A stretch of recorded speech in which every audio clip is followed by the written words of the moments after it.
April 20న హిస్టరీలో ఏం జరిగిందో చూద్దాం రండి. Columbine high school attack. 1999 April 20న హ్యారిస్, డైలాన్ అనే వీళ్ళిద్దరూ ఈ స్కూల్ పైన అటాక్ చేస్తారు. వీళ్ళు ఎవరో కాదు, ఆ స్కూల్‌లో చదివే స్టూడెంట్సే. వాళ్ళు ఇలా చేయడానికి మెయిన్ రీజన్ వాళ్ళ యొక్క సైకాలజీ ప్రాబ్లమ్. వాళ్ళు ఎప్పుడు అనుకుంటుండేవారంట, ఆ కంట్రీలో ఉన్న ప్రజలందరినీ చంపేయాలి.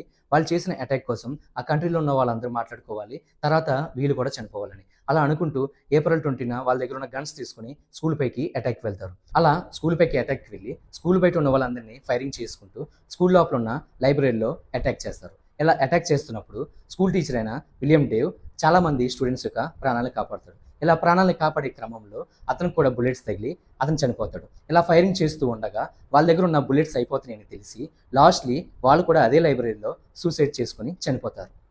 స్కూల్ స్టూడెంట్స్ ఇలా చేశారని ఆ రోజుల్లో అమెరికా అంతా షాక్ అయింది. అలాగే ఏప్రిల్ 20న ప్రపంచాన్ని గలగలాడించిన హిట్లర్ యొక్క బర్త్‌డే. ఏప్రిల్ 20న మన ఆంధ్రప్రదేశ్ సీఎం అయిన నారా చంద్రబాబు నాయుడు గారి యొక్క బర్త్‌డే కూడా. రిమైనింగ్ స్క్రీన్ పైన కనబడుతున్నాయి ఏప్రిల్ 20న జరిగిన హిస్టారికల్ ఈవెంట్స్. నా ఎక్స్‌ప్లనేషన్ కనుక నచ్చితే వీడియోని లైక్ చేయండి, ఛానల్‌ని ఫాలో చేయండి.